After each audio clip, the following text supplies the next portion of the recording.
Hello and welcome back. So in the last lecture, we created an admin user who will have access to all the databases in our MongoDB server, and he can perform all the admin tasks like user creation and user management, database creation, etc. Now we want to create a user with limited access. This user should have access to a single database and he can only perform read and write operation on that single database. He should not be able to delete the database or he should not be able to create a new user. So for creating this new user, what we are going to do is we are going to log in the admin user which we created in the last lecture. And currently that user is already logged in. So first I will log out that user. For that I can say db.logout. Now remember that we had created that admin user in the admin database. So in order to log out that user, we must be in the admin database. And then only we will be able to log out that user. If we are in any other database where that user is not created, then this logout method will throw an error. But in this case, the user has been created in the admin database. So in the admin database, I'm calling this logout method. It will log out the user. So now that admin user is logged out. Now again, let's go ahead and let's log in that user. So for that, again, let's say db.auth. And again, for logging in that user, we should be present in the database where that user has been created. And to this auth method, first we need to specify the username, which is admin, and the password, which is test123. Let's go ahead and let's run this command. So the admin user is now logged in. Now let's go ahead and let's create a new user. And for creating that user, I'm going to write the command here. So for that, we can say db.create user.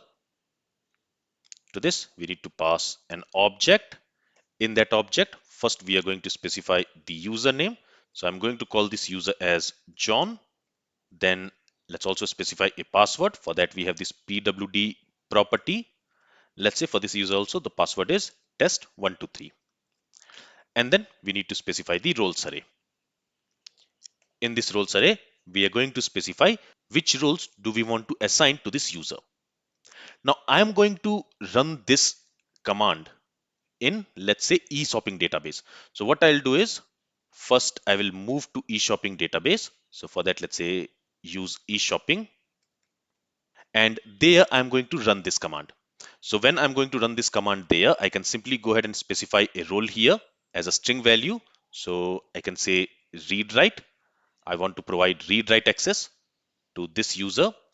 But if I'm not in e-shopping database, let's say I am in the admin database. So let me actually go to admin database here. So from this admin database, I want to run this command. I want to create this user John, and I want to provide access to this user to e-shopping database. So since I'm going to run this command from other database, what I can do is here I can pass an object like this. There I can specify the role. So for role, again, I'm going to provide read write role. And then I can also specify the database name for which I want to provide this user access to. Here I'm going to provide this user access to e-shopping database. So I can run this command from any other database, and this user will get access only to e-shopping database. But if I'm already in the e-shopping database, I don't need to write it like this. In this roles array, I can simply specify the role which I want to provide to that user. But let me go ahead and let me run this command from the admin database. And if I press enter, you will see that that user has been created. And now what we will do is we will log out the admin user. So currently we are in the admin database. From there, I can say db.logout. It will log out the admin user. And now let's go ahead and let's log in this user John. So for that, we can say db.auth. And here I'll specify the username, which is John, and the password, which is test123. Now remember that we have created this user for this e-shopping database. This user has access to e-shopping database, but we are trying to log in this user from the admin database. Let's see what happens if I run this command. So here we are able to log in this user from the admin database. Now let me go ahead and let me log out this user again. And then let's switch to e-shopping database, for which we have provided this user access to. And from there, let me go ahead and let me log in this user. And if I go ahead and if I press enter, here we are getting this error, authentication failed. Why we are getting this error here in e-shopping database? That's because we created this user from admin database. Although this user has access to this e-shopping database, but we created this user from admin database. So this user can log in or log out only from admin database. Okay, so now let's switch to admin database and let's again go ahead and let's try to log in this user.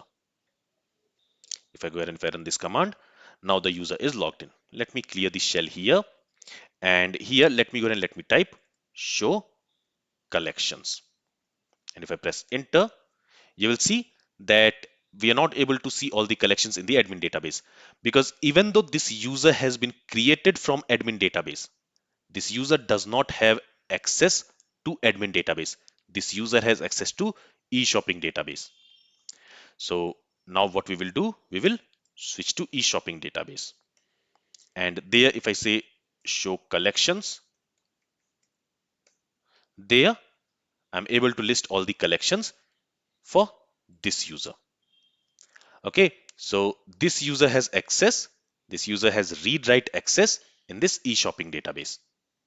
But when logging in or logging out, since we created this user from admin database, we need to log in or log out this user John from the admin database. So to test the read access, what we will do is we'll say db dot employees dot find. If I press enter, you can see we are able to query, we are able to read the data from the employees collection. So this user has read access. Let me clear the shell. And now let's say db dot test dot insert one. And let me go ahead and let me insert a test document. Maybe let's say name is John and age, let's say 28. If I go ahead and if I press enter, you see we are also able to insert a document. So the user also has write permission.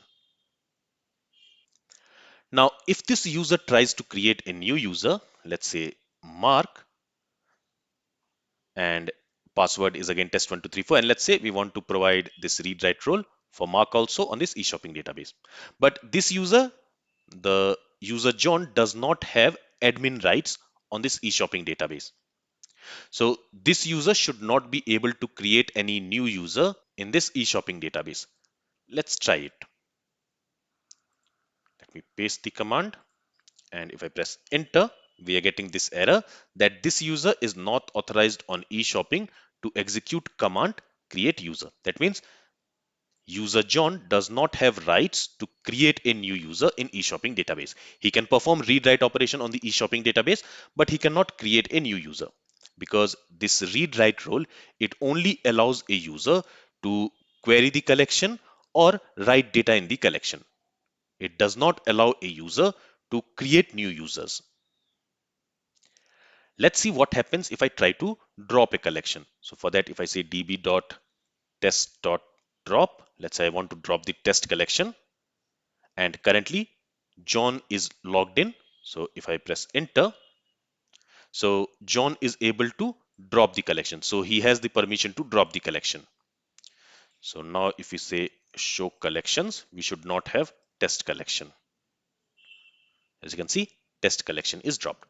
So this read write role also gives permission to drop a collection. Now, if you want to learn more about what this read write role can do, then you can check the documentation of MongoDB server. There you can see the security section, and in there you can learn about the built-in roles. And one of the built-in role is this read write role. So there you can learn what else this read write role can do. All right. So in this way, we can also create users with limited access, with access to a single database with which the user is going to work. And we can also limit the privileges of a user by specifying what role that user should have. Now, what if we want to allow this user John? So we created this user John. What if we want to allow this user to have access to one more database apart from this e-shopping database? Currently, this user John only has rights to perform read-write operation on e-shopping database. But what if I also want to provide rights to this user John to perform read-write operation on, let's say, sample database? That is also possible. For that, we will have to modify the privileges of this user. And we will see how we can do that in our next lecture. This is all from this lecture. If you have any questions, then feel free to ask it. Thank you for listening and have a great day.